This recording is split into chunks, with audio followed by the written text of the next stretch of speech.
de Jornadas Sociojurídicas Jorge Moreno Collado.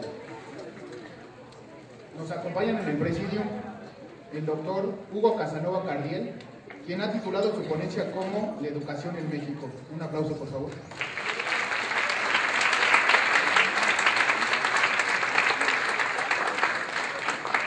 También nos acompaña el maestro Rodolfo Romero Flores, quien ha titulado su ponencia como La educación a partir de la sociedad de la información. Un aplauso, por favor.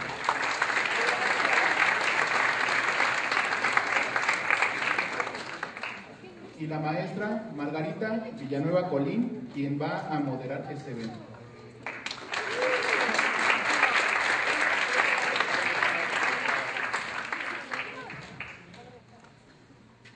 Antes de iniciar con esta sesión, quisiera comentarles a todos ustedes dos coincidencias del periódico Reforma que ayer analizaba el doctor Moreno Collado. La primera, el periódico publica un suplemento llamado Educación, Retos y Perspectivas. Y por supuesto, nuestro evento se llama Educación, Retos y Perspectivas. La segunda coincidencia,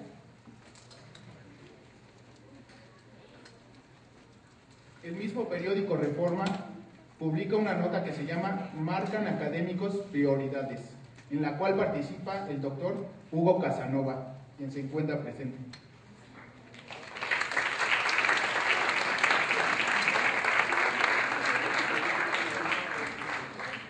A continuación, cedo la palabra a la maestra Margarita Villanueva Colín.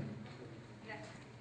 Buenos días, vamos a dar inicio a esta sesión. Ya nos hicieron favor de presentar a nuestros queridos ponentes que aceptaron gustosos venir a participar en estas jornadas denominadas en honor del maestro Moreno Collado. Vamos a leer una breve semblanza del doctor Hugo Casanova Cardiel. El doctor tiene el doctorado en Filosofía y Ciencias de la Educación por la Universidad de Barcelona, España. Es maestro en Administración Pública y licenciado en Administración por la Universidad Nacional Autónoma de México. Es investigador titular C en el Instituto de Investigaciones sobre la Universidad y la Educación de la UNAM. Investigador nacional nivel segundo del Sistema Nacional de Investigadores. Profesor en la licenciatura y el posgrado en Pedagogía de la Facultad de Filosofía y Letras de la UNAM, miembro regular de la Academia Mexicana de Ciencias, ha tenido una estancia en la Universidad de Texas Austin, donde ha llevado a cabo varios estudios, ha sido profesor visitante en la Universidad de Barcelona, presidente del Consejo Mexicano de Investigación Educativa en el periodo 2010-2011, coordinador asociado de la Red de Investigadores en Educación Superior. Sus líneas de investigación abarcan las políticas educativas, el gobierno de la Universidad Contemporánea y las políticas institucionales de la UNAM. Ha publicado varios libros, pero entre ellos tiene 7 que ha sido autor y coordinador, y destacan lógicamente algunos que voy a nombrar: Planeación Universitaria en México, la Administración Pública y la UNAM, Educación, Universidad y Sociedad, Un vínculo crítico, la reforma universitaria y el gobierno de la UNAM. Más de 70 artículos en libros y revistas. Además tiene una gran trayectoria como tutor de tesis, de maestría y doctorado, y ha impartido numerosos cursos y conferencias en la Universidad de México, de Argentina, Brasil, Colombia, Guatemala, España y Estados Unidos. Como ustedes pueden ver, es una breve semblanza de todo su trabajo que ha tenido a lo largo de estos años dedicado precisamente al estudio, a la investigación. El doctor es especialista precisamente en el área de la educación, y pues le agradecemos de antemano que haya aceptado nuestra invitación y que vaya a mostrar a ustedes parte de su gran conocimiento, de su larga experiencia y trayectoria en esto que es tan importante, la educación. Estas sextas jornadas precisamente tratan sobre ello, y ayer ya el doctor Moreno Collado señalaba precisamente números, estadísticas, al igual que lo hizo la doctora Núñez Carpizo, sobre este tema tan importante. Nosotros quizá como simples ciudadanos no nos damos cuenta de la importancia que tiene la educación, y nosotros entre mejor atendamos este rubro, pues mejores ciudadanos tenemos y mejor país tendremos. Así es que le damos la bienvenida al doctor Hugo Casanova Cartier y vamos a escuchar muy atentos su ponencia. Doctor, por favor.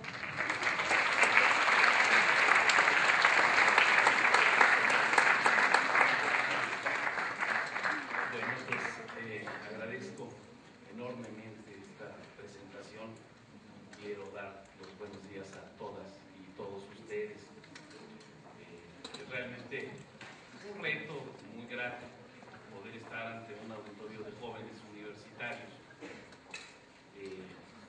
Es para un académico, para un profesor universitario, una de las mejores recompensas poder tener un auditorio como el que ustedes conforman.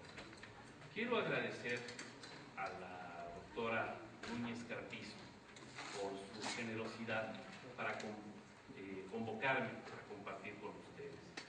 Quiero también saludar a mi amigo, el maestro Pablo Roberto Almazán, de muchos años, y le agradezco su presencia. Se va a ir en un momento, pero quiero hacer un reconocimiento explícito a una larga amistad, a la maestra Margarita Villanueva, al resto de los profesores y profesoras que están esta mañana aquí. Y quiero en efecto pues compartir parte de lo que hemos trabajado a lo largo de estos años. He organizado una ponencia que la idea de la ponencia es un poco formal, pero al ver este auditorio tan nutrido y tan joven, pues buscaré eludir la lectura de la presentación y tratar de charlar un poco más coloquialmente con ustedes. Hay un tema que es muy relevante y que quiero plantearles como punto de partida y tiene que ver con lo que decía la maestra Villanueva hace un minuto. La educación es un tema que nos convoca a todos los mexicanos, de todas las especialidades. No importa que seamos sociólogos, politólogos, ingenieros, los abogados, sin lugar a duda, están directamente relacionados con la educación. Y les daré un dato en nuestro país. 1 de cada 3 mexicanos está relacionado de manera directa con la educación. Hay alrededor de 30 millones de estudiantes en todos los niveles del ámbito educativo. Si sumamos los maestros, si sumamos el cuerpo administrativo, estamos hablando de la tercera parte de todos los mexicanos. Sin embargo, el resto de los mexicanos, los 110 millones de mexicanos que podemos reportar, están también involucrados de múltiples maneras. La educación es un hecho social que se desdobla en cada faceta de la vida social. ¿Dónde se expresan los problemas de la educación? Los problemas de la educación no se expresan solamente en el campo educativo. Los problemas de la educación se expresan de una manera muy clara en el terreno de la sociedad, en el terreno del Estado, en el terreno de lo político, en el terreno de lo económico. Entonces, la educación es un tema que nos concierne a todos. Y es un acierto de la maestra Núñez Carpizo, del grupo con quien ha trabajado, haber convocado a estas jornadas de reflexión, porque hacen patente la significación de un tema clave para este país. La educación es un tema relevante por sí mismo, pero es un tema de gran significación para la construcción de la nación. Sin educación no tenemos nada. Estos son prolegómenos que les estoy diciendo. La educación, sin embargo, no resuelve por sí tampoco nada. La vida social es muy compleja como para que un tema resuelva todo. Si tuviéramos la hipótesis de tener una educación perfecta, el país no sería perfecto. Se requiere, para que un país avance, que todas las teclas, que todo el menú social esté caminando hacia adelante. Pero si descuidamos a la educación, tendremos la certeza que el país no va a avanzar. Por esto, y por este tema es muy importante, por estas cuestiones, es muy importante el tema que nos ha convocado. Fíjense ustedes que la educación es muy probablemente la causa social que mejor articula la sociedad de nuestro tiempo. Y no solamente en México. La educación es un tema que en todas las naciones, en todas las sociedades, genera un consenso de antemano. Después nos ponemos a discutir qué educación y para qué, y quién la da y a quiénes. Pero de entrada, la educación representa un bien intrínseco. A nadie le hace mal la educación, a todos nos viene bien. Yo voy a plantearles, y tienen ustedes en la pantalla, 4 rubros que quisiera poner a su consideración. Antecedentes significativos, una revisión de la estructura normativa y programática, algunos rasgos e indicadores de la educación y algunos problemas actuales de la educación. Hay un punto de partida que también quisiera compartir con ustedes, y es el pesado lastre de desigualdad y de injusticia que tenemos en México, ante el cual la educación se erige como un espacio de esperanza. Y no quisiera referirme a la esperanza en el sentido romántico, como de que ojalá la educación nos ayude a emancipar, sino que lo que quisiera resaltar y compartir con ustedes es que la educación es uno de los factores que hoy ofrecen mayor certidumbre para que los individuos y para que las sociedades logren su emancipación. Hoy tenemos claro que la educación es un elemento que marca diferencias entre los sujetos sociales y entre los grandes conglomerados sociales. Una sociedad educada es diferente de una que no lo es. Un sujeto educado es tremendamente diferente de aquel que no lo es. Sin embargo, hay una paradoja, y es lo que les comentaba hace un momento. La mera educación no garantiza la marcha óptima de los factores políticos y económicos, pero su ausencia sí expresa de múltiples maneras la fragilidad de las personas y la fragilidad de las naciones. Todo ello representa, sin lugar a dudas, una doble responsabilidad para quienes trabajamos y para quienes nos desempeñamos en el ámbito educativo. Y en especial para quienes nos dedicamos al ámbito universitario, quienes tenemos cabida en este nivel, tenemos una doble o triple responsabilidad. ¿Ante quién? No ante cada uno de nosotros, ante quienes han propiciado que estemos aquí, nuestras familias, los estudiantes, nuestros colegas, pero sobre todo hay una responsabilidad social en lo que estamos haciendo, y el compromiso con el que podamos cumplir y el mejor desempeño posible, esto se reflejará en una manera, en última instancia, ante la sociedad, que permite que nosotros hagamos lo que estamos haciendo. Y ahora que veamos, un poquito más adelante, los números del sector tan pequeño y privilegiado que formamos, se van a dar cuenta. ¿Cuál es la relevancia social de la educación? ¿Cuáles son los logros de la educación a lo largo de la historia de México? ¿Cuáles son las dimensiones? ¿Cuáles son los rasgos? ¿Cuáles son los límites? ¿Cuáles son los retos de cara al futuro? Son muchas preguntas que no intentaré contestar, pero que sí quisiera que ustedes tengan en la cabeza conforme avanzamos. Esto es una mirada necesariamente panorámica, porque además he usado demasiado tiempo en los prolegómenos y ahora entraré más a la sustancia. No hablaremos de historia, por supuesto, pero no podemos eludirla. La historia de la educación en México se extiende al mundo prehispánico. No me referiré mayormente a eso, pero vale la pena tenerlo siempre presente. En estas tierras, antes de la llegada de los españoles y de los europeos, había formas de educación y había escuelas. Es una tradición de la cual nosotros nos nutrimos. Nos nutrimos de esta doble matriz, la matriz prehispánica y la matriz europea. No me detendré tampoco en la etapa colonial, pero sí les diré que mientras los búfalos pastaban con parsimonia en las tierras del norte de América, en estas tierras, en la Nueva España, se creaba ya la Real Universidad de México. En 1551, 30 años después de la toma de Tenochtitlan, de la caída de Tenochtitlan, se erigía una universidad por los conquistadores.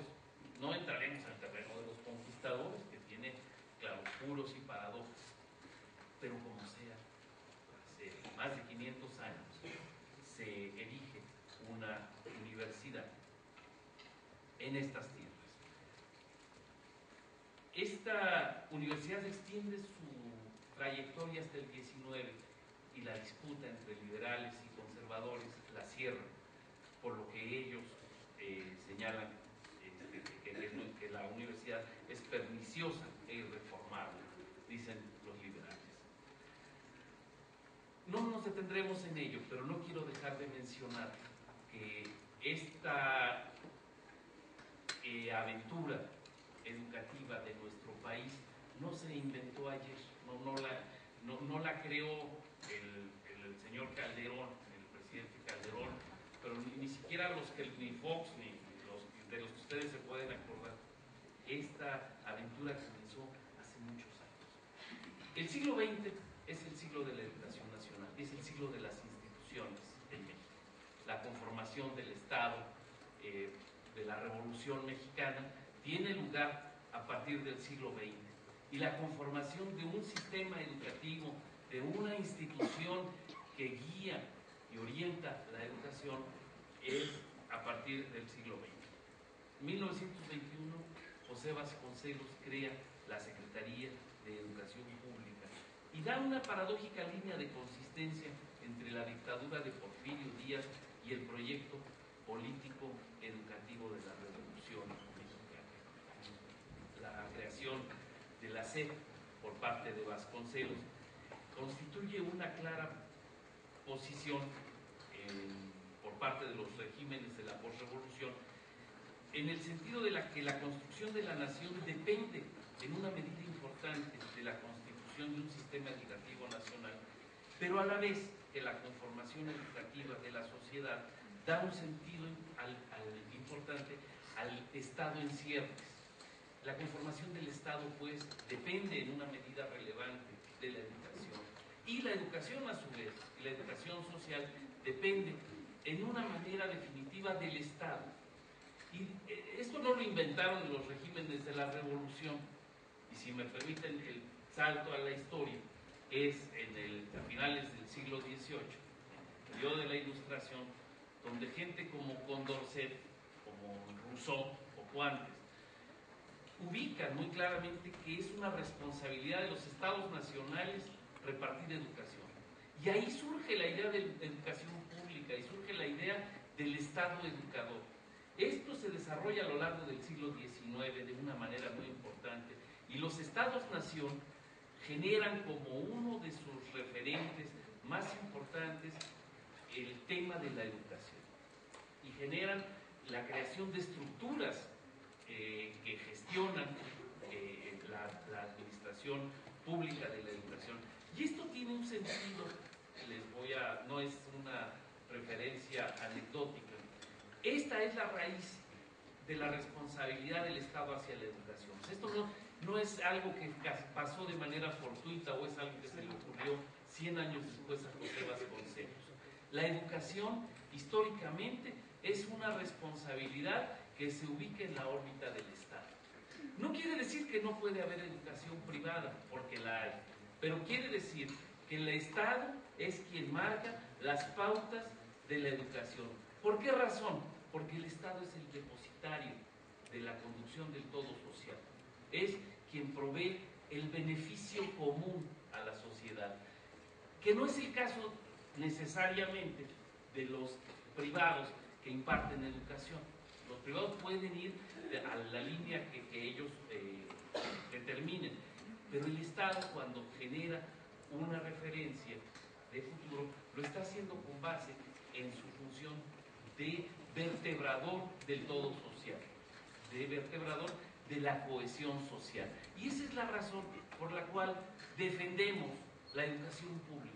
La educación pública garantiza el bien común, garantiza que tengamos educación los que tenemos dinero y los que no lo tenemos, quienes sus padres son médicos y quienes sus padres son obreros, quienes sus padres son abogados y quienes sus padres conducen un colectivo en Santo Domingo o en Chalco, por donde ustedes quieran. Entonces, es un tema muy relevante. La cuestión de la educación pública no es un capricho de última hora. E insisto, no es una ocurrencia de José Vasconcelos. La educación pública es uno de los derechos del hombre que logran quedar muy claros a partir de las grandes revoluciones del siglo, de finales del XVIII y del XIX. Básicamente, las revoluciones francesas, la guerra estadounidense, que son, digamos, que parte de la matriz fundacional de las democracias contemporáneas, y a las cuales se afilia de una manera muy relevante la construcción del Estado en México. Yo quiero decirles que el siglo XX es el siglo del esfuerzo educativo en México. No tendríamos que regatear los logros en materia educativa. Tuvimos un incremento, una diversificación muy relevante. A la par de eso, a la par de no regatear el logro, tampoco podemos eludir la crítica. La crítica es una condición consustancial al terreno universitario. Les hago una nota de pie de página, dice Derrida, filósofo. Dice, la universidad no solamente tiene el derecho de cuestionarlo todo. La universidad somos nosotros, son ustedes. La universidad la hacemos todos. Dice, los universitarios no solamente tienen el derecho de cuestionarlo todo. Dice Derrida, los universitarios tienen la obligación de hacerlo. Si no criticamos, si no cuestionamos, no tenemos ningún sentido social. Y esto lo quiero poner a su consideración, porque así como decimos que el siglo XX ha sido una maravilla para la educación, también tenemos la obligación de destacar sus enormes fallas, sus profundas injusticias, las enormes desigualdades que no ha resuelto. Miren, ya avanzamos hasta la minita, ya no tenemos que desfilar. Esta es la epopeya educativa del siglo XX. Y arranca de 1900, del año de 1900. 1900 había, son números gruesos, las referencias de las fuentes están ahí, una población de 13 millones y medio de mexicanos aproximadamente, con un 5% de sujetos en el sistema educativo. 5% de 13 millones, son 600,000 mexicanos para principios de siglo, una cantidad realmente lamentable, que explica en un sentido también muy relevante el tema de la Revolución Mexicana, el tema de la enorme asimetría de principios de siglo. Y como les decía hace un rato, la educación suele expresarse en su propio ámbito, pero sobre todo se expresa en el terreno social. Estas injusticias sociales son las que permiten entender el movimiento revolucionario de principios del siglo. Para 1910, como pueden ver, hay un 15 millones y baja 4%, 4,5%, y así se pueden ir viendo cómo hay una subida demográfica en los mexicanos, en la barrita azul, y hay una discreta, pero imparable, subida en términos proporcionales de los integrantes del sistema educativo nacional. En los 80, como pueden ver, hay una bajada, lo que llaman la década perdida, pero no, en números absolutos esto es un montón de gente. Para el año de 2010 tenemos bajo una base demográfica de 112 millones de mexicanos, pues cerca del 30% de personas que están involucradas como parte del sistema educativo. Y son los datos que les decía al principio, más o menos 1 de cada 3 mexicanos formando parte del sistema educativo en todos sus niveles. No haré demasiado énfasis en la conformación del sistema educativo nacional, pero no quiero dejar de que ustedes tengan de frente un par de referencias en términos de la estructura normativa y en términos de la estructura programática. Las bases, y que les vengo a decir a ustedes, están en el artículo 3º de la Constitución, mismo que establece el carácter público, laico y democrático de la educación.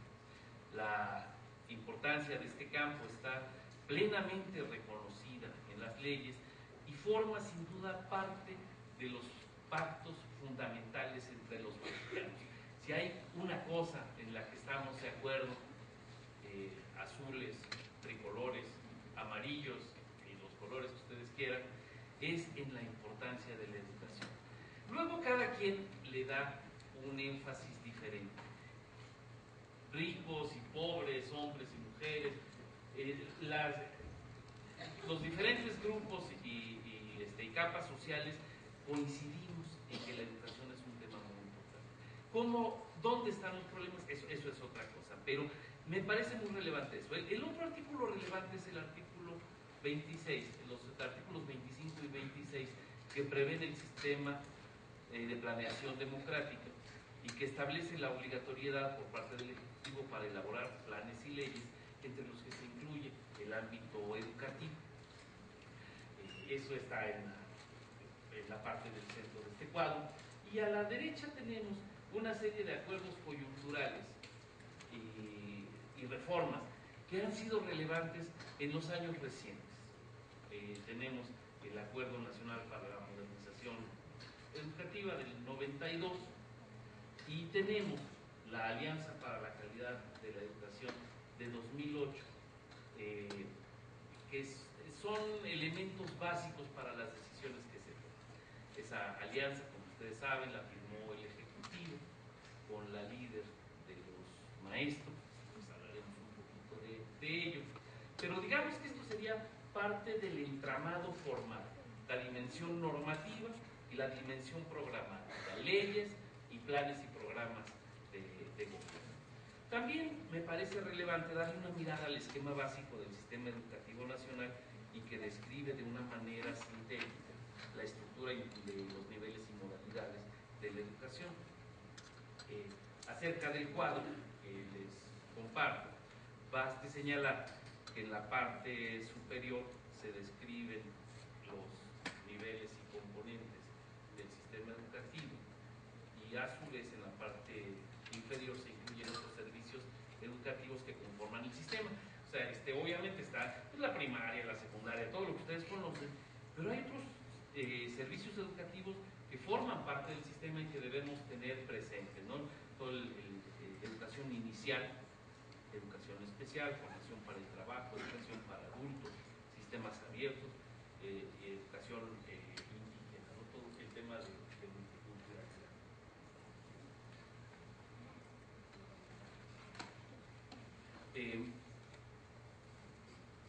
Esto no me detendré mayormente, quisiera solamente que lo tengan presente para que aprecien la complejidad del sistema. O sea, este no es el organigrama de la SEP, aunque podría parecerlo. Son los diferentes campos que están insertos en el complejo mundo de la educación. Para lograr una mayor comprensión del sistema educativo, me gustaría que viéramos las dimensiones cuantitativas, actores y recursos, la diferencia público-privado y los principales indicadores en los años más recientes que tenemos. Tenemos datos, ahora acaban de salir los de 2010, para este trabajo yo había preparado 2008, 2009, no han cambiado de una manera significativa y decidí ya no cambiar porque me implicaba rehacer prácticamente todo. Pero quiero poner a su consideración este cuadro, que describe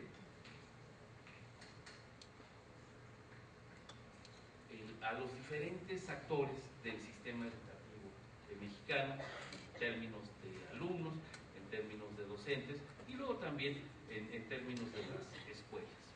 Como ustedes pueden ver, para 2008-2009 estábamos hablando de un universo de 32.232.618 niños y jóvenes en todos los niveles.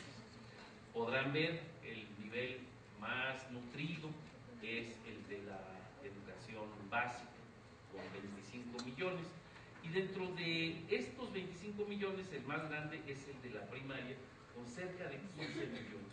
Todo esto está naturalmente relacionado con la base demográfica. Tenemos muchos niños, muchos jóvenes en las edades correspondientes. En media superior tenemos cerca de 4 millones, y en superior cerca de 2.700.000. Esta cifra ha crecido. Para el 2012, el subsecretario Tuidán reportó recientemente poco más de 3 millones de estudiantes de educación superior. Y de posgrado, para este año, para el 2008-2009, 185.516, que a su vez ha subido alrededor de 208.000 estudiantes de posgrado. ¿Y estos números qué significan? ¿Son mucho o son poco? Que esto sería lo relevante. En términos de educación básica, tenemos lo que los demógrafos llaman, o los estadísticos en educación, atención universal. O sea, están pues por encima del 90% ya prorrateado. En preescolar no están todos los que deberían estar. Esto lo voy a ver más adelante. Pero en primaria sí tenemos más del 95% de niños que van a la primaria. Y conforme vamos avanzando en los niveles educativos, hay menos niños. O sea, es una pirámide que en su cúspide es más estrecha. En docentes, igual y de manera natural, hablamos de más de 1.100.000 profesores en el campo de la básica, donde el espacio correspondiente a la primaria es el más grande. La educación la educación en general en México tiene una correlación público-privada muy segura. Y podemos observar que conforme se avanza desde la base hasta la cúspide del sistema, la oferta privada se incrementa y obtiene mayor presencia. Y mientras en la educación básica apenas 1 de cada 10 alumnos está inserto en el sector privado, en el nivel superior esta proporción pasa a una relación de 3 de cada 10. O sea, si hoy tenemos, por ejemplo, en México 3 millones de estudiantes en las universidades, hay 1 millón que está inserto en instituciones privadas. Ahora les digo un poquito más de eso. Y el posgrado, la relación se iguala, pues 1 de cada 2 estudiantes se ubica en el sector público y en el sector privado. Esto es algo muy grave, porque me voy a tener un poquito. En la educación superior tenemos esta proporción, este millón de estudiantes en instituciones privadas. Algunos lo hacen en las instituciones privadas que todos conocemos que son muy buenas. No haré un ranking ahora, pero les voy a decir que el ITAM, el TEC, la Ibero, y luego algunos sectores de universidades como la Salle, como la NAGUA. Y luego si esta charla la doy en una privada, pues ya aumentó la privada en la que esté, ¿verdad? Y a veces puede entrar la Intercontinental, el Valle de México, pero la verdad, la Libre de Derecho, por supuesto, que es una escuela, es una institución que para los abogados tiene mucha relevancia. Es una de las instituciones privadas de mayor tradición en México. no solamente para el campo del derecho, sino en el terreno general. Bueno, ese millón de jóvenes que van a estas universidades, pues apenas unos 150, 200,000, si me apuran, están en instituciones de calidad. Hay 800,000 jóvenes que están, quién sabe dónde, en las instituciones, y esas ustedes se acordarán, no denigraré el nombre de ninguna de estas instituciones que llaman de atención a la demanda, o más coloquialmente patito, que se encuentran en diferentes lugares de la ciudad, pero que son caras y malas, y que están dando atención, pero que están dando atención a 800,000 mexicanos. Y ese es un tema gravísimo, porque no es decir, pues ya se amolaron, pobrecitos, no, es un tema que el Estado tiene que atender, alguien tiene que responsabilizarse de lo que están haciendo. Y aquí los números tienen relevancia. O sea, no me puedo detener en preescolar hay un montón de problemas también, por supuesto, en básica, en la primaria, igual, pero no me detendré demasiado. Y el posgrado, ese es un problema, pero hoy en México el posgrado tiene alrededor de 208,000 estudiantes. Imagínense un país con 112 millones de mexicanos y solamente 200,000 estudiantes de posgrado. Es nada, es una tragedia nacional. No tenemos una voluntad. Ya les dije que el siglo XX fue el de la epopeya de la educación. Ya hablé todo lo bonito que pude del siglo XX. Bueno, ahora hay que decir las cosas, las que no se han logrado. 200,000 estudiantes de posgrado es una vacilada. De ahí sacamos a los maestros. O sea, la mayoría de sus maestros tienen posgrados. Y si hoy estamos formando solamente a 200,000, y la mayoría obviamente no en doctorado, y ni siquiera en maestría. La mayoría de posgrado está en el campo, en las especialidades. Muchas especialidades del campo médico, algunas de la abogacía, por supuesto, y especialidades de educación. Pero que en realidad no nos están poniendo de cara hacia el futuro. Aquí los números si no tienen una explicación y una relevancia, pues se vuelven aburridos e incomprensibles. Es lo que estoy tratando de mostrar. Atrás de estas referencias hay que pensar unas cuantas cosas. Los indicadores. En este cuadro se observan de manera sintética algunos de los problemas que tenemos. O sea, está la matrícula por niveles, pues ya habíamos visto que eran 32 millones, ahora estamos viendo desdoblados, y vamos viendo la población por rangos de edad. Cuando decimos que la primaria atiende a 14,815,000, la pregunta es sí, ¿de cuántos? ¿Eso es mucho o es poquito? Si vemos en la columna que sigue 15,279,000, bueno, eso es razonable, ¿no? Hay una cobertura del 97% y luego hay una deserción del 1%, pero luego hay una eficiencia terminal del 94%. Y aquí empezamos con problemas. O sea, ¿por qué se nos están yendo niños de primaria? O sea, sí, está bien, hay una atención importante, pero ¿qué está pasando con un montón de niños que se están quedando fuera? Y cuando hablamos de 6% que no está terminando, y sobre una base de casi 15 millones, estamos hablando de un montón de niños. Estamos hablando de 1 millón de niños de primaria que no están acabando. Ese es otro problema fundamental. ¿Quién se hace cargo de ese problema? ¿Quién se responsabiliza? Ahí es una cuestión donde los números a veces que se esgrimen como una bandera triunfalista por parte de los gobernantes, pues nos dan una cara también que hay que estar muy atentos. Ya les decía lo que dijo Derrida, no es solamente una posibilidad de cuestionamiento, es nuestra obligación cuestionar este tipo de cosas. Conforme se avanza en el sistema educativo, tenemos una atención menor a la base demográfica, tenemos una cobertura menor, tenemos una absorción menor y tenemos una deserción mayor. O sea, más gente se nos queda. Y les voy a decir uno de los temas que trae ahora el rector Narro, que es una gente muy preocupada por el tema educativo, es precisamente el del rezago. Tiene Vamos a estar con un grupo haciendo análisis de qué está pasando con la gente que se queda por ahí en el camino. En las universidades tenemos mucho rezago también. Tenemos lo que llaman los expertos fracaso escolar. Los que no terminan, los que van reprobando, los que acumulan, los que se ponen a trabajar antes de tiempo. Y ahí todos perdemos. Pierde el individuo, pierde la institución y pierde la sociedad a sus mejores cuadros.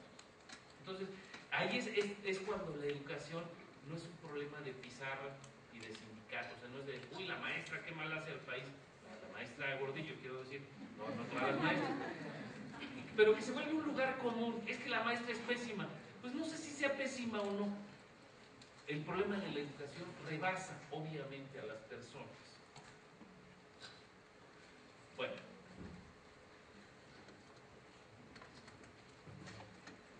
Voy aterrizando ya porque voy gastándome el tiempo, yo lo sé.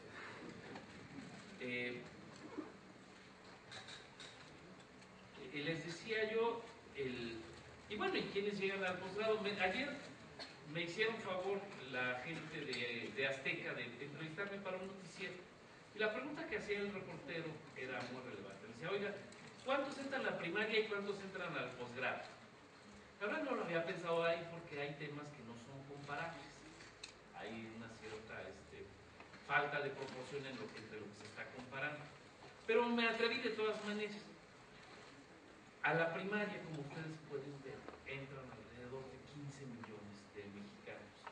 Y al posgrado, como pueden ver, entran alrededor de 200,000 estudiantes.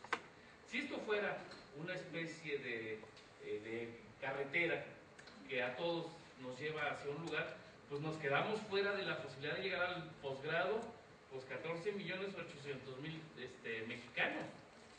Y solamente están ahí 200,000. ¿Qué es lo que está pasando? Que no nos interesa y que no estamos llegando. Entonces, estas son preguntas que les dejo a ustedes. Voy cerrando. Los problemas.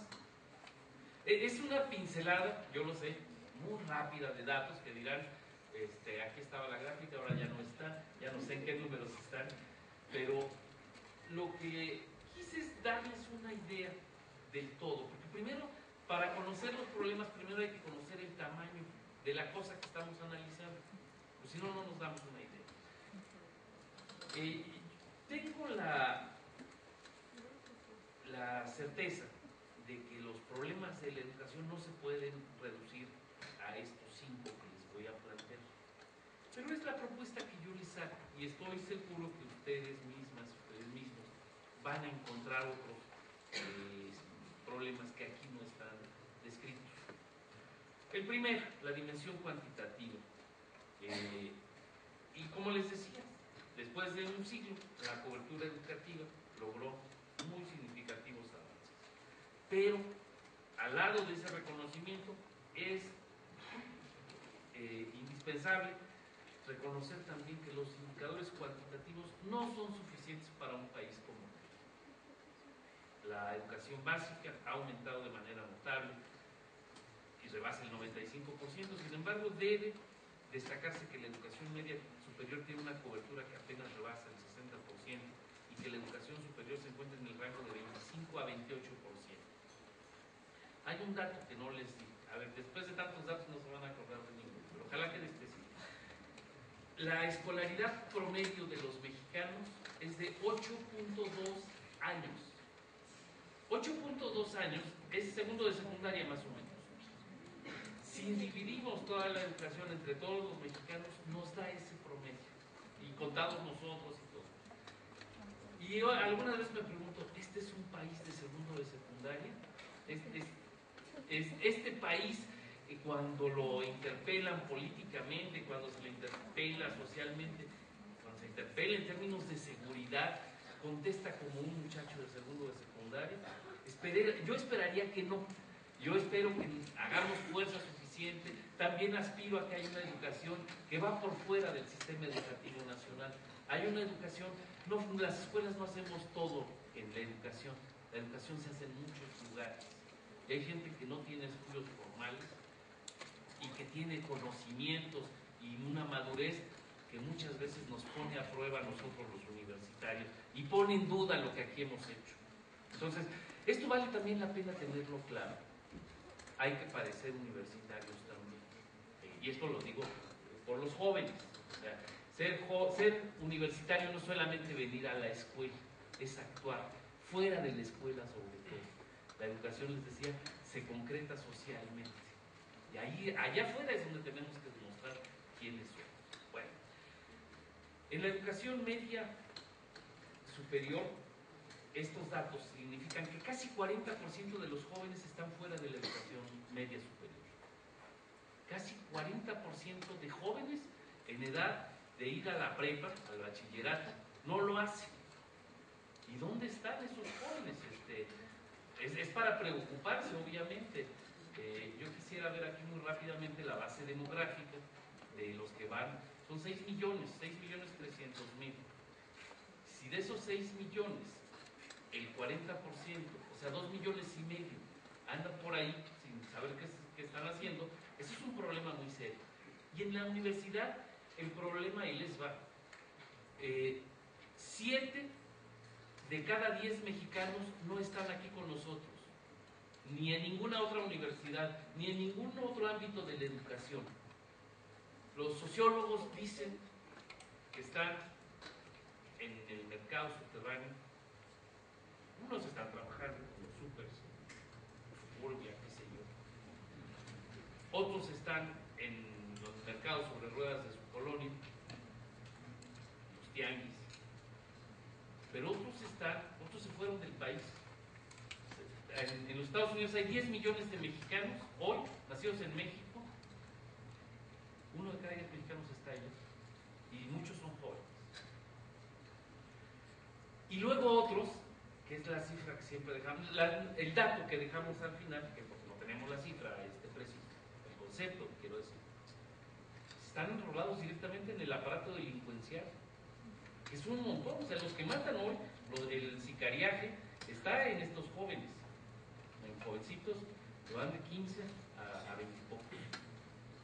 Entonces, es una tragedia nacional porque estamos hablando nuevamente de una base demográfica de casi 10 millones de mexicanos.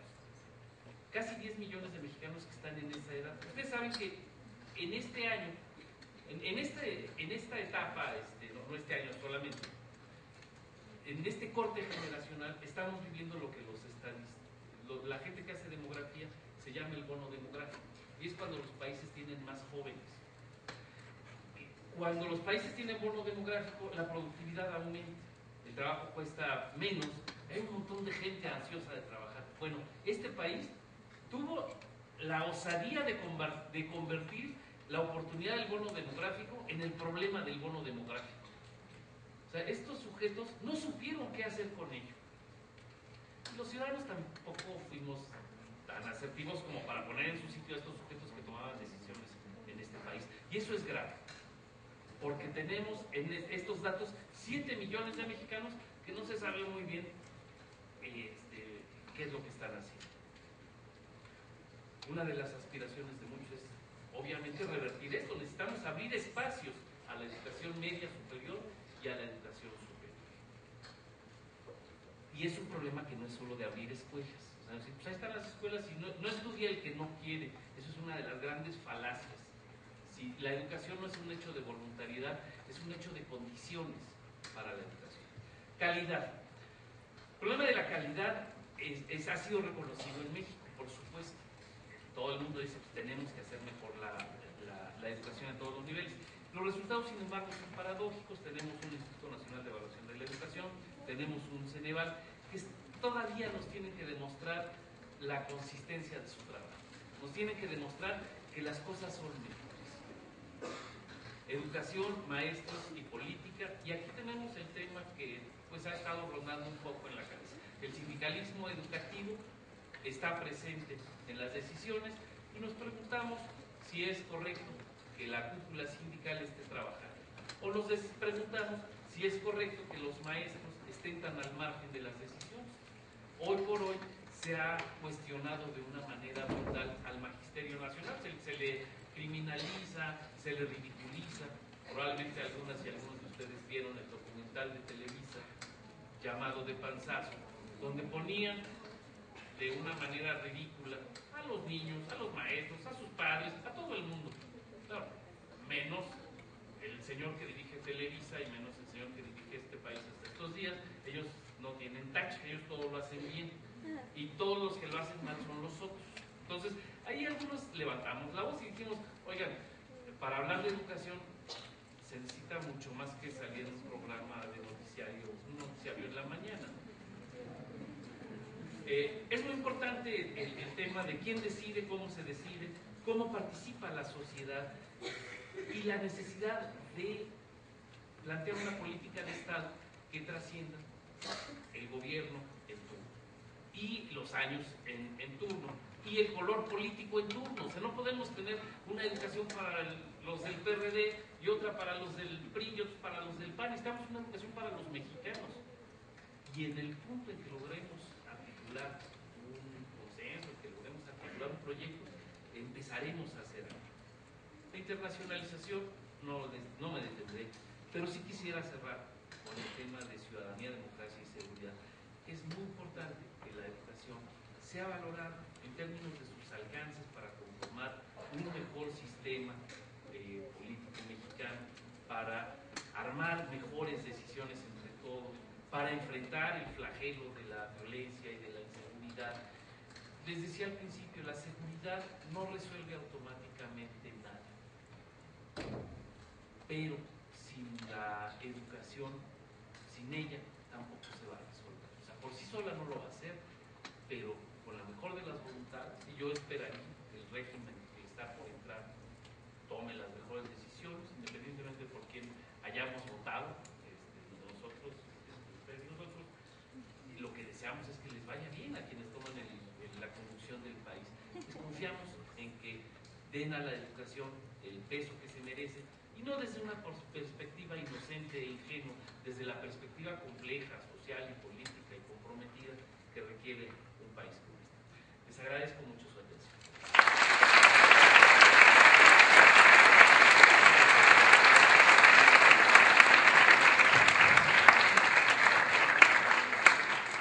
Le agradecemos mucho al doctor Hugo Casanova por su brillante exposición.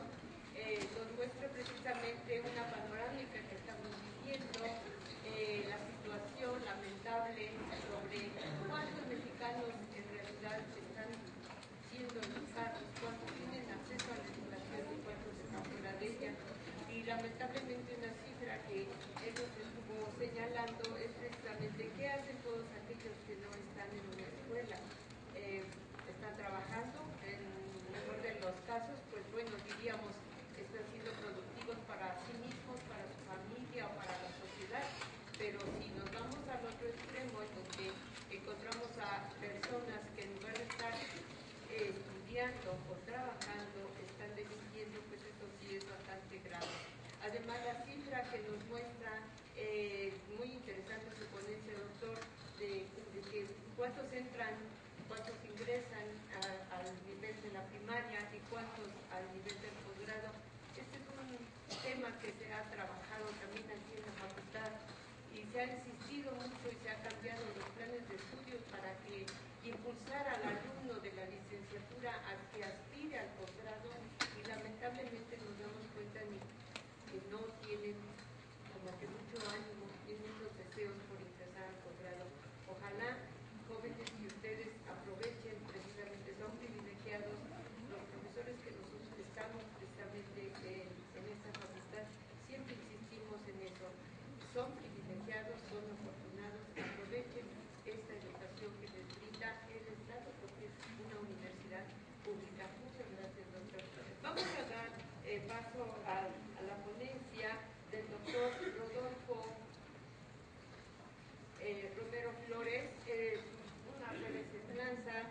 Es maestro en Derecho con mención honorífica por la Universidad Nacional Autónoma de México, tiene la especialización por la Universidad de Castilla de la Mancha en Toledo, España, licenciado en Derecho por la Facultad de Estudios Superiores de Aragón, actualmente coordinador de proyectos y vinculación a distancia de la División de Universidad a distancia de la Facultad de Derecho de la Universidad Autónoma de México.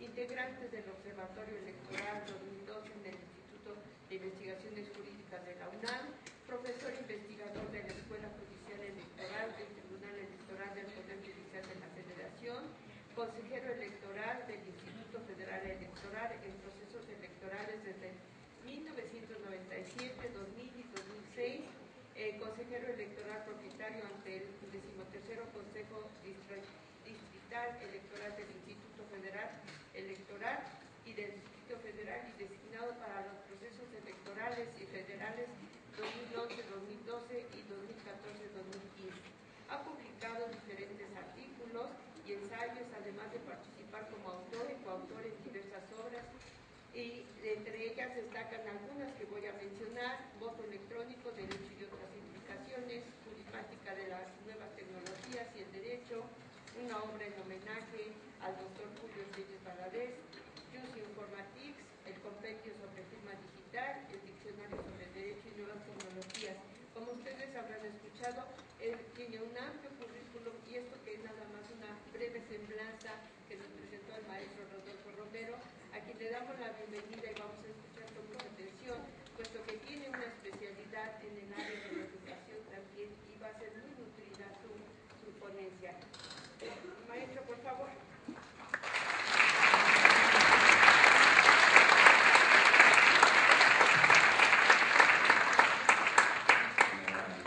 Buenos días.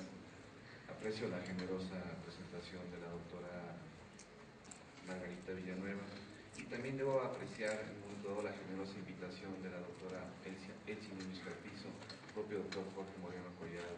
Realmente, y desde luego agradecer a ustedes su asistencia el día de hoy. Creo que escuché con mucha atención lo que decía propiamente el doctor, y realmente es un honor compartir una mesa con ustedes, también se lo debo decir. Una gente tan especializada en el tema, pues simplemente me revolví con su presentación, con su ponencia, y tomábamos algunas cosas muy importantes. José Vasconcelos, usted decía un poco en la época dorada de la educación o de la formación de las instituciones educativas en este país, tuvo muchos aciertos. Fue un ideólogo, una gente que construyó muchas instituciones en este país. Decían que inclusive en sus ratos libres José Vasconcelos se dedicaba a fundar bibliotecas, precisamente. Y además, en su rato libre, los fines de semana, tomaba su vehículo e iba a la periferia de la ciudad y regalaba libros. Son gente que ha construido las instituciones educativas de este país, gente que forjó también esta universidad, y desde luego gente a los cuales le debemos mucho. Bien, quisiera empezar un poco con el tema de la educación a partir de la sociedad de información, y permítanme señalarles algo a ustedes, una afirmación que espero que se corrobore al final de esta breve plática con ustedes. Ustedes van a ser los operadores jurídicos del siglo XXI en un entorno tecnológico, altamente tecnológico y globalizado. Ustedes serán los operadores jurídicos. La pregunta es, ¿estamos a la altura de esas expectativas sociales? ¿Estaremos a la altura de las circunstancias, ustedes como alumnos y nosotros como profesores? Eso es lo que trataremos de responder un poco en esto. Bien, ¿qué es el tema de la sociedad de la información? ¿Qué es este paradigma llamado sociedad de la información? Bueno, una primera aproximación conceptual de la sociedad, o de lo que podríamos definir como sociedad de la información, es el uso intensivo y extensivo de las nuevas tecnologías de la información y comunicaciones. ¿Para qué? Para generar inclusión social, para generar desarrollo económico y, algo muy importante, para difundir el conocimiento. Eso es lo que podríamos entender a priori por sociedad de la información. Y aquí hay una cuestión muy importante. ¿Qué retos tiene la educación, sobre todo la educación desde el punto de vista legal, con respecto a las TICs, a las llamadas nuevas tecnologías de la información y comunicación? ¿Y cómo empieza este fenómeno, este paradigma llamado sociedad de la información? Si ustedes recuerdan, siempre surgió una pregunta en la humanidad cuando venía el cambio de milenio. Cuando arribamos precisamente al año 2000, nos preguntábamos y reflexionábamos hacia dónde queríamos conducir a la sociedad. ¿Qué tipo de sociedad queríamos construir? Y la respuesta es precisamente la famosa cumbre del milenio. Y esta cumbre del milenio tiene una particularidad, establecer como la ruta que debemos construir precisamente para generar el desarrollo social. Esta cumbre del milenio, entonces, como un compromiso internacionalmente contraído, inclusive ratificado por el propio Estado mexicano, estableció lo siguiente: hay que crear entonces un paradigma llamado sociedad de la información y del conocimiento, algunos agregan. Y esta sociedad de la información tiene su punto de partida en una cumbre previa que se le conoce como Cumbre de Ginebra. ¿Qué tipo de sociedad queremos construir? Yo creo que a ustedes también les surge la pregunta: ¿qué tipo de sociedad queremos construir en México? A partir de nuestra responsabilidad o corresponsabilidad como alumnos o como académicos. Y entonces en el año 2003, en Ginebra, Suiza, se celebra una cumbre previa, la cumbre previa sobre la sociedad de la información. Y en el año 2005 surge nuevamente una cumbre mundial, la cumbre mundial sobre la sociedad de la información, que tuvo verificativo en 2005 en Túnez. Y ahí se generan 40 compromisos. Y esos 40 compromisos establecen que la única vía para generar desarrollo social, fortalecer los modelos educativos, es aplicar la tecnología. Y gran parte de los que están aquí son precisamente gente que de manera cotidiana utilizamos la tecnología. La mayor parte de ustedes son nativos digitales. ¿Y a qué me refiero con nativos digitales? Gente que desde que nació encuentra en su domicilio o en su entorno social el uso de tecnología. Cuando menos, cuando nacieron muchos de ustedes por ahí en el año 1993-94, ya había conexión a internet en los domicilios, ya había teléfonos celulares. No son los que conocen ustedes ahora con smartphone y que aplican WhatsApp, no. Casi les salió una hernia cuando cargaba un teléfono celular. Hoy es parte de la prehistoria informática o telemática, que ustedes quieran ver. Pesaban casi 3 kilos. Pero bueno, esos eran los teléfonos celulares de aquella época. Ustedes son nativos digitales, han crecido y se han desarrollado con la tecnología. La pregunta es que la tecnología avanza de manera vertiginosa, las instituciones educativas no tanto. Podríamos decir que la tecnología avanza en transbordador espacial o en una sonda espacial, y precisamente el desarrollo social y educativo no avanza a la misma velocidad. Podríamos decir que va tirado por una especie de carreta muy lenta, y donde hay una simetría entre lo que estamos construyendo desde el punto de vista educativo y utilización de las TICs con lo que viene en un contexto globalizado y altamente tecnológico. Ese es un reto enorme que tenemos. Creo que todos somos corresponsables de construir esa sociedad de la información. Este es un poco el preámbulo solamente de lo que es sociedad de la información. ¿Cómo se estructura la sociedad de la información? Hay sectores verticales, hay estratos horizontales, hay elementos de infraestructura que nos permiten hablar